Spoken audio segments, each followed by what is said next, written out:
Hello students, स्वागत है आप सभी का आपके अपने चैनल गॉड क्लासेस पर। तो आज की इस क्लास में हम करते हैं एक्सरसाइज 7.3। इसका जो बेसिक्स है वो हम पिछली क्लास में कर चुके हैं, जिसमें हमने दो लाइनों के बीच में एंगल कैसे होता है वो निकालना सीखा। अगर दो लाइन आपस में पैरेलल हैं तो उनके स्लोप इक्वल होते हैं, परपेंडिकुलर हैं तो स्लोप का प्रोडक्ट -1 होता है, कोलिनियर है तो किसी भी दो पॉइंट का स्लोप आप निकालोगे वो बराबर आएगा। ये सब चीज़ें बेसिक हम पिछली क्लास में कर चुके हैं, आपको डिटेल में समझना है और ज़रूर समझना चाहिए। तो आप पिछली वीडियो देखें, उसके बाद फिर यहाँ पर आप आएंगे तो आपको ज़्यादा बेटर तरीके से समझ में आएगा। तो फर्स्ट क्वेश्चन आपको कहता है कि show that the line joining this and this. एक लाइन आपको दी हुई है, पॉइंट आपको दिए हुए, इस लाइन ज्वाइन करती है 2 - 3। ये लाइन होगी 2 - 3 और -5 1, इससे ज्वाइन कर रही है, इसको हम ले लेते हैं L1। और फर्स्ट पार्ट में कहता है कि लाइन और है, इस लाइन के जो कोऑर्डिनेट हैं आपके 7 - 1 और 0 3, इसको ले लेते हैं हम L2। तो अब यहाँ पर ये कह रहा है कि आपसे कि ये वाली लाइन इस लाइन के पैरेलल होगी, ये आपको प्रूव करना है। अब आप ये देख के मत करना कि भाई आपने पैरेलल बनाई है तो दिख रही है पैरेलल है तो पैरेलल है, ऐसा नहीं करना है। प्रूव करके दिखाना है कि भाई पैरेलल क्यों है। उसमें हमने समझा था कि अगर दोनों लाइनों का स्लोप बराबर आ जाए तो लाइन आपस में पैरेलल होती है। तो जो पहली वाली लाइन है उसके स्लोप को मैं एज्यूम कर रहा हूँ M1। ठीक है, तो फर्स्ट क्वेश्चन नंबर फर्स्ट का फर्स्ट पार्ट, तो M1 जब आप निकालेंगे, M1 मीन्स पहली लाइन का स्लोप। तो इस स्लोप का फार्मूला क्या होता है वो हमने पिछली क्लासेस में पढ़ा था, y2 - y1 divided by x2 - x1। तो y2 आपके पास 1 है यहाँ पर और -y1, तो ये ऑलरेडी माइनस है, प्लस हो गया, डिवाइडेड बाय -5 - 2, तो ये आ गया 4/-7। अब जो दूसरी वाली लाइन है उसका स्लोप निकाल के हम देख लेते हैं, उसको हम मान लेते हैं M2। और फार्मूला उसमें भी यही रहेगा, 3 + 1 डिवाइडेड बाय 0 - 7, तो ये भी आ गया देखो 4 - 7। अब क्योंकि दोनों लाइन के स्लोप आपस में इक्वल हैं तो because M1 = M2 therefore line L1 parallels to L2, दोनों लाइन आपस में पैरेलल होंगे। अब इसी क्वेश्चन का अगर हम सेकंड पार्ट करें तो उसमें आपको एक और लाइन दी हुई है जो उसके कोऑर्डिनेट क्या क्या है, 4 5 एंड 0 - 2। आपको ये चेक करना है कि जो ये पहले वाली लाइन है ये L3 के साथ परपेंडिकुलर है या नहीं है।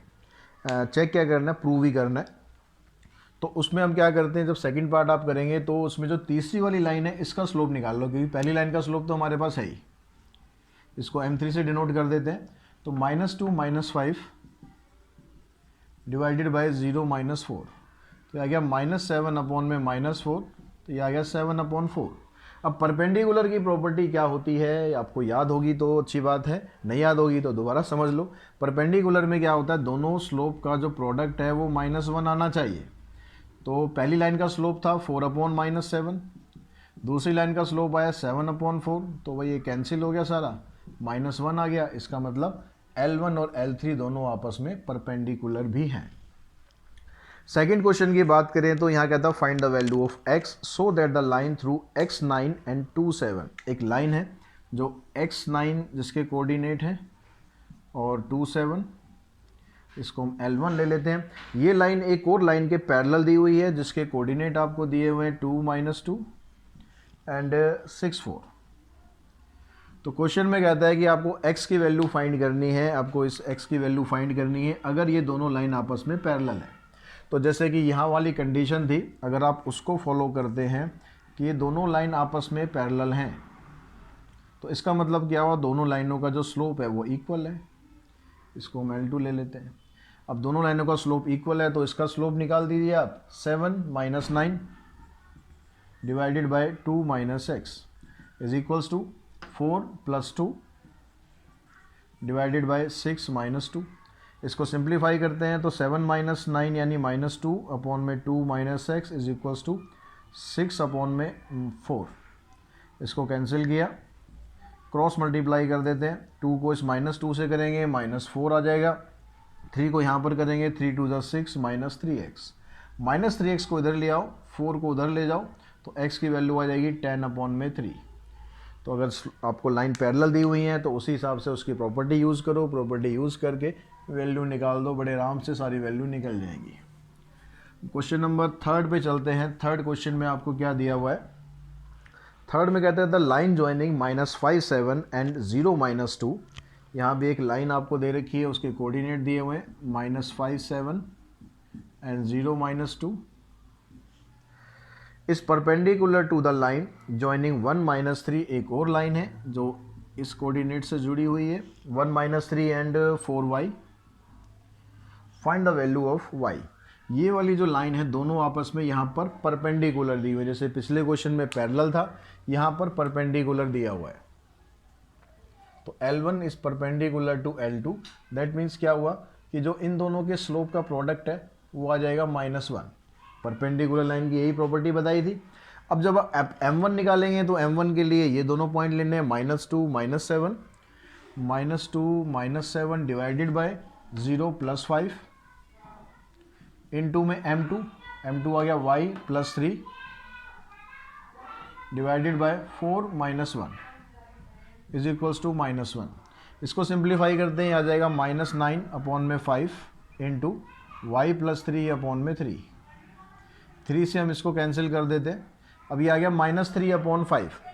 इस -3/5 को पहले आप इस साइड ले आओ, तो ये बन जाएगा y +3 इक्वल्स टू -1 इंटू में 5/-3।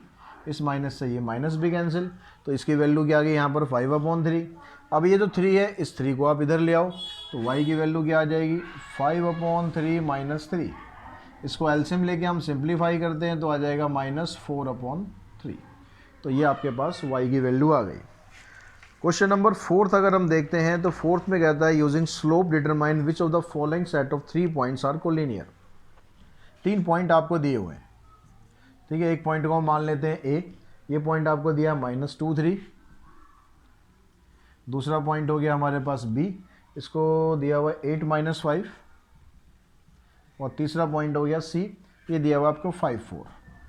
तो आपको करना क्या है, ये चेक करना है कि ये तीनों पॉइंट आपस में कोलिनियर है या नहीं है। तो जब कोलिनियर में हमने देखा था, आपको जो कंसेप्ट में कराया था कि अगर आप इन दोनों का स्लोप निकालें या इन दोनों का निकालें या इन दोनों का निकालें, तीनों का स्लोप बराबर आना चाहिए तो पॉइंट कोलिनियर होते हैं। तो हम बारी बारी से स्लोप निकाल के देख लेते हैं बराबर आ रहा है या नहीं आ रहा। स्लोप ऑफ ए भी अगर आप निकालते हैं तो -5 -3 हो जाएगा अपॉन में 8 +2 हो गया, तो ये आ गया -8/10 यानी -4/5। अगर हम इसका स्लोप निकालते हैं BC का,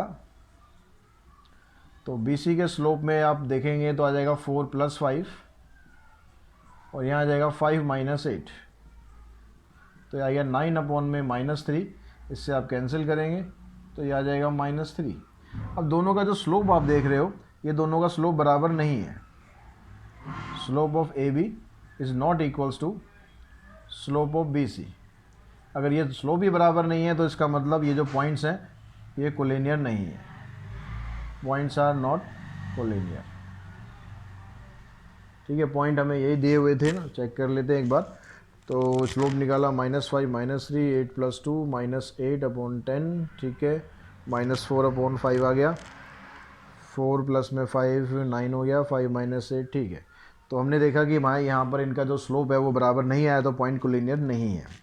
अगर आप 5th क्वेश्चन की बात करो तो क्वेश्चन 5 भी कुछ ऐसा ही है। वहाँ पर जो आपको पॉइंट दिए हुए हैं कोलिनियर दिए हुए हैं, एक्स की वैल्यू फाइंड करनी है। तो ये कह रहा है कि जो पॉइंट है आपके पास 6 - 1 एंड 5 0 x3 आर कोलिनियर। ये तीनों पॉइंट कोलिनियर दिए हुए हैं। अब कोलिनियर दिए हुए हैं तो भाई यहाँ पर तो इन दोनों का स्लोप और इन दोनों का स्लोप बराबर ही होगा। तो अब स्लोप आप ले लें यहाँ पर किसका, स्लोप ऑफ पहले AB ले लेते हैं, इधर आप ले लो स्लोप ऑफ BC। किसी का भी ले सकते हैं, ठीक है, AC का भी ले सकते हैं। AB का स्लोप लिया तो आ जाएगा 0 + 1, ये 0 ही है यहाँ पर, 5 के साथ 0 है, ठीक है। तो 0 + 1 अपॉन में 5 - 6 is equals to 3 - 0 divided by x - 5। इधर आ गया यहाँ पर 1, नीचे आ गया -1 इज इक्वल्स टू 3 अपॉन में x - 5। क्रॉस मल्टीप्लाई करते हैं, इधर x - 5 आ गया, -1 को इधर मल्टीप्लाई करेंगे -3, तो x की वैल्यू आ गई -3 + 5 यानी x की वैल्यू आ गई 2। तो इस तरह से क्वेश्चन नंबर 5 में x की वैल्यू हमने निकाल दी 2। तो बच्चों क्वेश्चन नंबर जो 6 दिया हुआ उसमें कहता है कि ए पॉइंट आपको दिया हुआ है a -2 1। Question number 6, A point है आपके पास -2 1, बी पॉइंट है 2 3 और सी पॉइंट आपको दिया हुआ है, सी पॉइंट है -2 -4। ये 3 पॉइंट है। आपको कहता है कि find the angle between the line A B and B C. तो लाइन जो ए बी और बी सी है उन दोनों के बीच का जो एंगल है वो आपको बताना है। यानी यहाँ पर क्या हुआ, जो लाइन ए बी है और लाइन बी सी है, ये मान लो ए बी हो गया और ये बी सी हो गया, तो इन दोनों के बीच का ये एंगल आपको बताना है। अब ये एंगल एक्यूट एंगल आएगा, ऑब्ट्यूज एंगल आएगा, वो डिपेंड करेगा कि वैल्यू आपके पास क्या आएगी। तो अब इन दोनों के बीच का एंगल आपको निकालना है, तो इसके लिए क्या करना है, हमें ए बी का स्लोप निकाल देते हैं और बी सी का स्लोप निकाल देते हैं। तो स्लोप ऑफ ए बी यानी जो m1 है उसको हम ले लेते हैं 3 - 1, 3 - 1 आ गया 2, 2 + 2 ये आ गया 4। अगर हम m2 निकालते हैं यानी स्लोप ऑफ बी सी हम निकाल रहे हैं, ठीक है, ये बी सी का स्लोप हो गया, ये ए सी का स्लोप हो गया। बी सी का निकालेंगे -4 -3 -7 -2 -2 यानी -4, ये आ गया आपके पास 7/4। अब इन दोनों के बीच का जो एंगल है वो थीटा है। तो tan थीटा का जो फार्मूला था वो हम लगाते हैं यहाँ पर। tan थीटा का फार्मूला हो गया m2 - m1 divided by 1 plus में m1 इंटू में m2। तो m2 की वैल्यू हमारे पास 7/4 है, m1 की value 2/4 divided by 1 plus 2/4 into में 7/4। इसको हम सिंप्लीफाई करते हैं तो दोनों का डिनोमिनेटर देखो यहाँ सेम है, तो 7 - 2 5/4 आ गया डिवाइडेड बाय 1 प्लस 7, इसको इससे हम कैंसिल कर लेते हैं, आ जाएगा 7/8। इसको और सिंप्लीफाई करते हैं तो ये आ गया 5/4 डिवाइडेड बाय 8 प्लस में 7 15, 15/8, 4 2 जा 8, ये 2 ऊपर चला जाएगा, 15 नीचे आ गया, 15 भी कट जाएगा, 5 3 जा 15, तो tan थीटा आ गया 2/3। अगर आप 2/3 निकालोगे तो ये जो वैल्यू है ये एक्यूट एंगल निकलेगा, ये 0 पॉइंट समथिंग आएगा।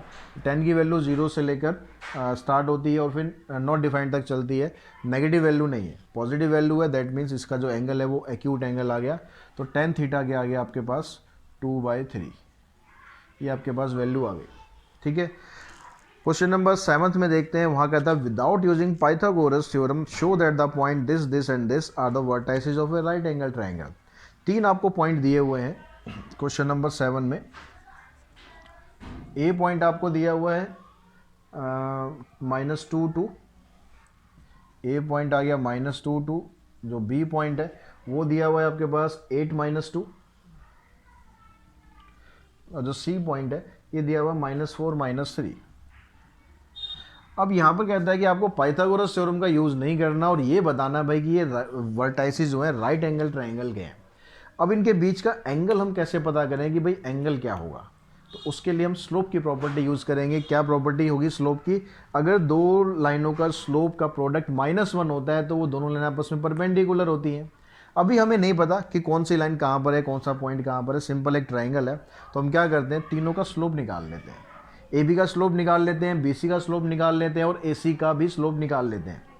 उनमें से किसी भी दो का प्रोडक्ट अगर -1 आ गया तो यानी वो दोनों लाइन आपस में परपेंडिकुलर हैं।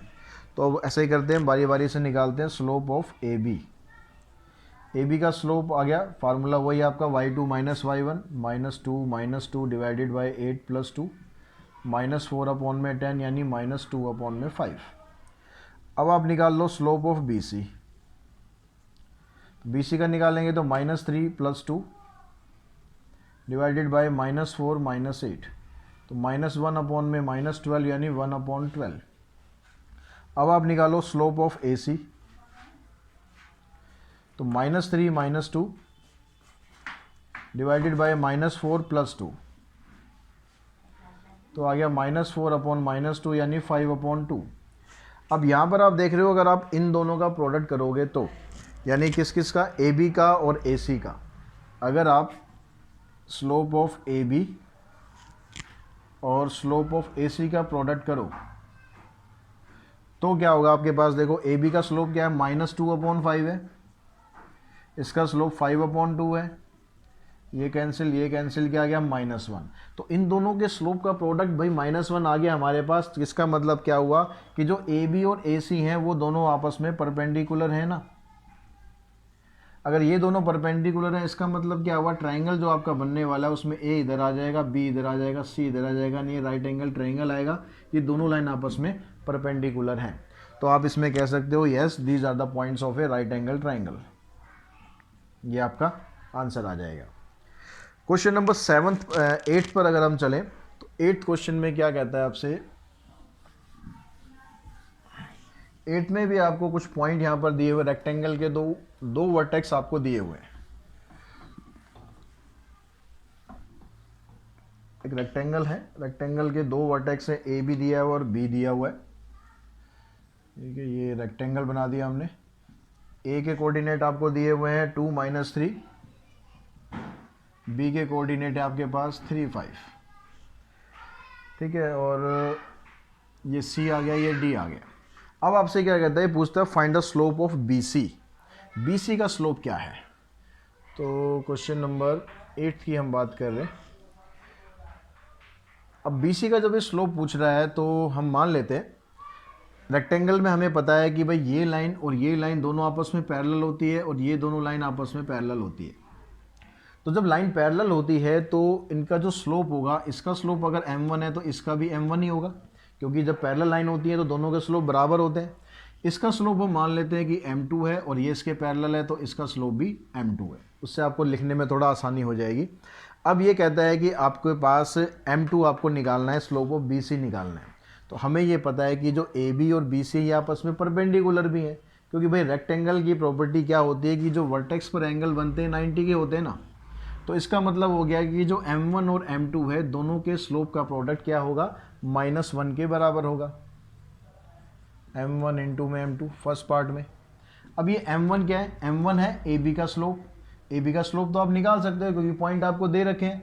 ये होगा 5 + 3 डिवाइडेड बाय 3 - 2। m2 का स्लोप हम नहीं निकाल सकते। इन दोनों का स्लोप का प्रोडक्ट क्या था, -1। ठीक है, फिर हम यहाँ से स्टार्ट कर रहे हैं। ये m1 की वैल्यू आ गई, m2 की वैल्यू हमें निकालनी है, इज इक्वल्स टू -1। तो 5 + 3 हो गया 8 अपॉन में 1 इंटू में m2, और इसको आप 8 को उधर लेके जाओगे तो m2 की वैल्यू आ जाएगी -1 अपॉन में 8। यानी जो BC का स्लोप है वो आपका निकल गया -1 अपॉन में 8। अब यहाँ पर आप देखो स्लोप ऑफ CD का स्लोप पूछ रहा है। भाई CD का स्लोप तो वही है जो AB का स्लोप है। AB का स्लोप कितना है, m1 हमने कितना निकाला, 8। तो सेकंड पार्ट है इसका, उसमें पूछा है आपसे स्लोप ऑफ CD यानी m1 की वैल्यू आपके पास 8 है। ये हमने m1 निकाला था ना यहाँ पर, तो वही आपको यहाँ पुट कर देना है। फिर थर्ड पार्ट में क्या पूछता है, स्लोप ऑफ DA। अब स्लोप ऑफ DA, अब DA क्या है, जो DA का स्लोप है वो m2 है। m2 की वैल्यू तो अभी अभी निकाली है ना।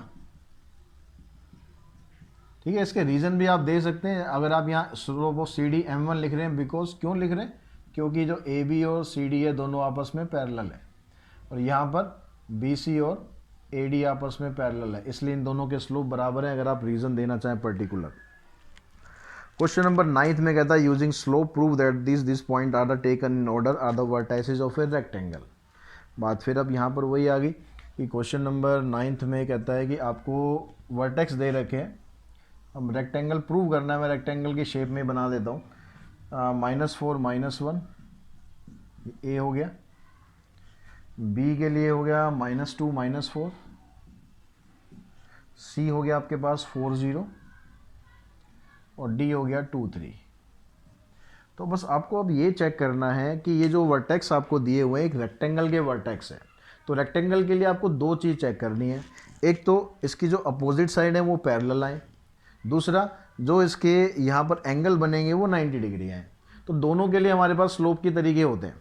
अगर हम इन दोनों को लेंगे, ये दोनों पैरेलल हैं तभी पैरेलल होंगी जब इनका स्लोप बराबर होगा।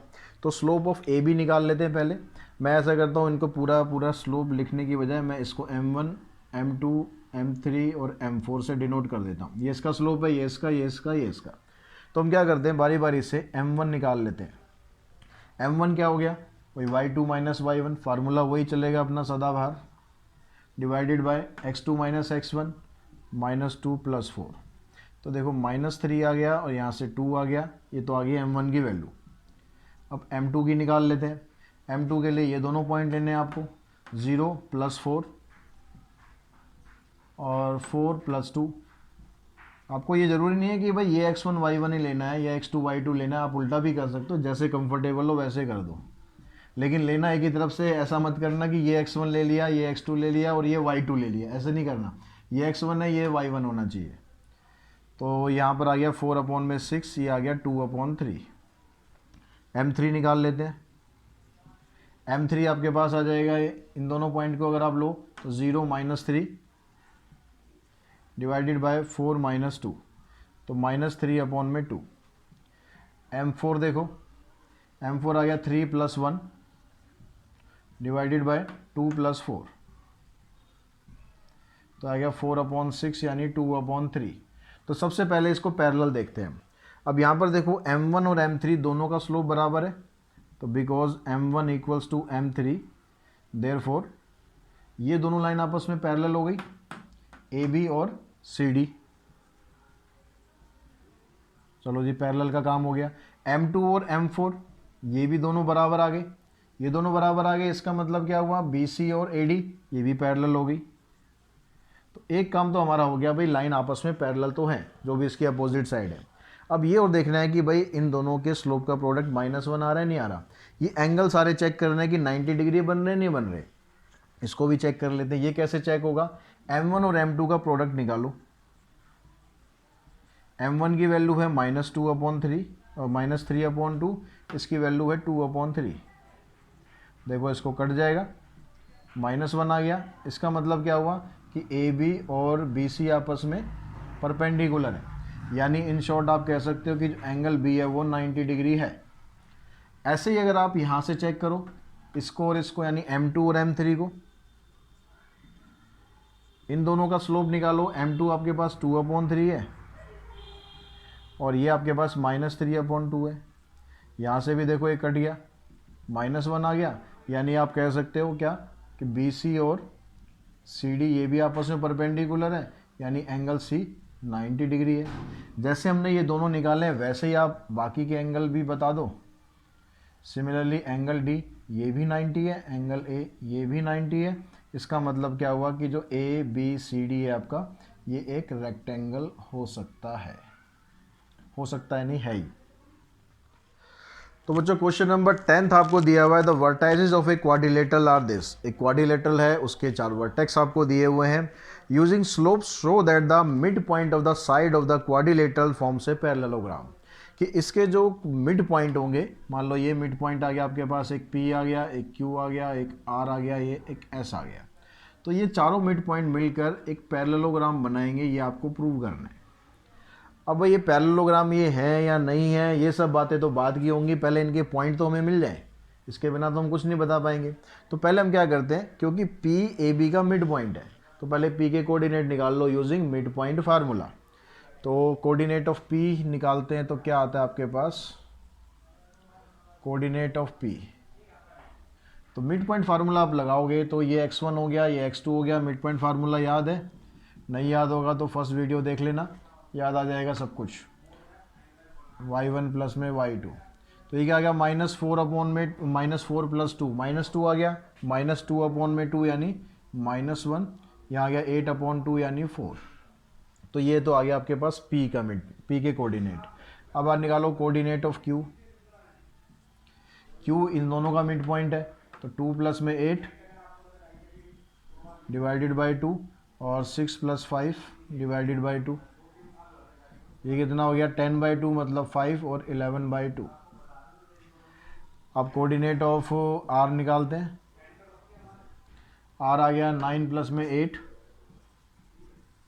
डिवाइडेड बाई 2, -7 + 5 डिवाइडेड बाई 2, ये आ गया 17/2 और -2 बचेगा, -2/2 यानी -1। कोऑर्डिनेट ऑफ S निकालते हैं, तो 9 - 4/2 -7 माइनस +2/2, तो ये आ गया 5/2 और -5/2। तो चारों के कोऑर्डिनेट आ गए। अब कहता है कि using slope check whether this is the parallelogram. तो पैरेललोग्राम के लिए क्या होना चाहिए कि जो उसकी अपोजिट साइड है वो पैरेलल होनी चाहिए बस। जैसे पिछला क्वेश्चन आपने किया कि उसमें अपोजिट साइड पैरेलल निकाली थी, प्लस उसमें 90 का एंगल भी निकालना पड़ा था क्योंकि रेक्टेंगल था। लेकिन इसमें आपको बस ये चेक करना है कि पी क्यू और एस आर का स्लोप बराबर आना चाहिए और क्यू आर और पी एस का स्लोप बराबर आना चाहिए। अपोजिट साइड पैरेलल है तो पैरेललोग्राम है, एंगल वेंगल की कोई यहाँ ज़रूरत नहीं है। तो हम क्या करते हैं, पहले निकालते हैं स्लोप ऑफ पी क्यू। जब पी क्यू का स्लोप निकालेंगे तो पी और क्यू के कोऑर्डिनेट यूज़ करेंगे, मतलब ये यूज़ करेंगे, ये x1 है, ये y1 है, ये x2 है, ये y2 है। तो यहाँ पर क्या हो गया, y2 माइनस y1 यानी 11/2 -4 डिवाइडेड बाय 5 + 1। इसको सॉल्व करेंगे, 2 4 जा 8 इधर आ जाएगा, 11 - 8 3/2 डिवाइडेड बाय 4। ये 4 जो है इधर आ जाता है, सॉरी 6, ये 6 आपके यहाँ 2 के साथ आएगा, 3/2 × 6 यानी 3 2 जा 6, इसका स्लोप आ गया 1/4। अब आप पहले क्या करो, एस आर का स्लोप ही चेक कर लो, वो इसके बराबर आ रहा है नहीं आ रहा है। तो स्लोप ऑफ एस आर, तो एस आर में आपको ये दोनों कोऑर्डिनेट यूज़ करने हैं, यानी ये आपके पास y2 है, ये y1 है, तो -5/2 और ये ऑलरेडी माइनस है, प्लस हो गया, डिवाइडेड बाय 5/2 -17/2। यहाँ से देखो इसको सिंप्लीफाई करोगे, 2 इधर आ जाएगा, -5 + 2 यानी -3/2 डिवाइडेड बाय 5 - 17 यानी -12/2। 2 से 2 कैंसिल, 3 से 4 कैंसिल, माइनस माइनस भी कैंसिल, यह आ जाएगा 1/4। अब देख रहे हो आप इन दोनों का स्लोप बराबर आ गया, तो यहाँ दिखा दो, because slope of P Q is equals to slope of S are.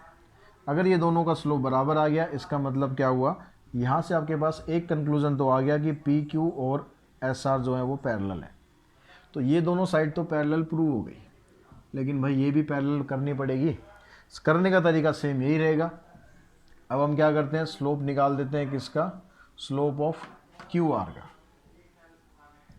जब क्यू आर का स्लोप निकालोगे तो क्यू और आर यानी ये दोनों पॉइंट यूज करने, -1 - 11/2 डिवाइडेड बाय 17/2 -5। इसको सिंप्लीफाई करोगे एलसीएम लेके तो -13/2 आएगा, यहाँ से 2 5 = 10 यानी 7/2 आएगा, इससे ये कैंसिल, -13/7। अब आप निकालो स्लोप ऑफ किसका रह गया, पी एस का। तो पी एस का जब निकालेंगे तो पी के कोऑर्डिनेट ये हैं, एस के ये हैं, तो ये यूज़ करने हैं आपको, -5/2 -4 डिवाइडेड बाय 5/2 + 1। तो यहाँ से देखो, 2 4 जा 8, 8 - 5 13, ये आ जाएगा 7/2, इससे ये कैंसिल, ये भी आ गया -13/7। तो यहाँ से अब क्या हुआ आपके पास, स्लोप ऑफ क्यू आर बराबर आ गया किसके, स्लोप ऑफ पी एस के। अब ये इसके बराबर है तो इसका मतलब पी एस और क्यू आर भी पैरेलल हैं। और जब अपोजिट साइड के दोनों पेयर आपस में पैरेलल हो जाते हैं तो फिगर क्या बन जाती है आपकी, फिगर बन जाती है parallelogram. P Q R S is a parallelogram. अब क्वेश्चन नंबर 11th हो रह गया हमारा, स्कोर कर लेते हैं। क्वेश्चन नंबर 11th में क्या दिया हुआ है, आपको कुछ प्रूव करना है यहाँ पर। तो कहता है आपके पास 3 पॉइंट हैं, एक पॉइंट है ए x1 y1, question number 11th। ए पॉइंट है हमारे पास x1 y1, बी पॉइंट है x2 y2 और सी पॉइंट है आपके पास एच के। ये कोलिनियर पॉइंट है, आर कोलिनियर। और कहता है आपको प्रूव करना है, प्रूव क्या करना है, h - x1 इंटू में y2 - y1 is equals to k - y1 into में x2 - x1। ये आपको प्रूव करना है। अब इसको प्रूव करने के लिए, क्योंकि यहाँ पॉइंट कोलिनियर दिया हुआ है, तो अगर आप ए बी का स्लोप निकालो, स्लोप ऑफ ए बी, और आप स्लोप ऑफ बी सी निकालो, तो दोनों बराबर होंगे। तो ए बी का स्लोप निकालते हैं y2 minus y1 divided by x2 minus x1। B C का स्लोप निकालते हैं k माइनस y2 और h माइनस k2 x2। अब यहाँ पर देखो, आपको जो प्रूव करना है, प्रूव के अकॉर्डिंग चलेंगे हम। y2 minus y1 x2 minus y1 ये दोनों टर्म तो आ रही हैं, लेकिन k माइनस y1 है और h माइनस x1 है, तो हम क्या करते हैं, यहाँ पर bc का स्लोप ना लेके हम ac का स्लोप ले लेते हैं, क्योंकि a में x1 y1 आ रहा है, x2 y2 वहाँ पर यूज़ नहीं हो रहे हैं। तो जब आप ac का स्लोप निकालोगे तो क्या हो जाएगा, k माइनस y1 हो जाएगा, और वहाँ मैंने गलती से लिख दिया था पहले ही, और h माइनस x1 हो जाएगा। ठीक है, अब इसको आप क्रॉस मल्टीप्लाई करोगे तो आंसर आपका प्रूव हो गया। h माइनस x1 को इधर लाओ। तो जब आपको प्रूव करना होगा तो आप उसके अकॉर्डिंग चलें कि आपको आंसर में लाना क्या है। ये आपका आंसर आ गया और उसी के साथ ये प्रूव हो गया, साथ ही एक्सरसाइज भी फिनिश हो गई। आई होप आपको समझ में अच्छे तरीके से आई होगी। समझ में आई है तो ज़रूर अपने दोस्तों के साथ भी शेयर कीजिए, ताकि वो भी इस चैनल का बेनिफिट ज़रूर उठा सके। आज की वीडियो में इतना ही करते हैं। नेक्स्ट वीडियो में हम बात करेंगे इक्वेशंस ऑफ लाइंस के बारे में।